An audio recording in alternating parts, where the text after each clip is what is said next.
ხალხო რა გჭირთ. ისედაც ხომ ხედავთ რა ხდება ჩვენს გარშემო, რამდენი პრობლემაა, რამდენი უარყოფითია, რატო ვისტრესავთ თავს. ან მოდი შევხედოთ, ვეცადოთ რომ თუ ჯანმრთელობამ არ მიმთხונה ვიყო. მე არავინ გვერდში არ მიდგი. მთავრობაში ხალხი არავინ არ მყავს. ამიტომ ჩემი საქმე თაროზე შემოდეს. ნახეთ როგორ დავკიდალე ჩემი გიდა.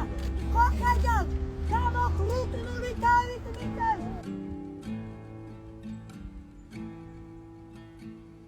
სამდი ადამიანი შეიძლება დაიღუპოს იმის გამო, რომ მთავრობა წამალს არ ყიდულობს. არყიდულობს ის არ ღირს ლარ ნახევარი, მილიონ ნახევარი იჭდება. ხარჯავენ ფულს.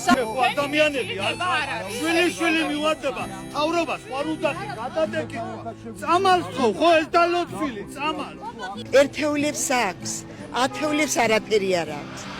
ნაგავში იქექება ხალხი ბებო, ნაგავში. წამალი ვიყიდე, უწამლოთ მოკვდები. თუ წამალი ვიყიდე, შიმშილით მოკვდები. რა გითხრათ? რით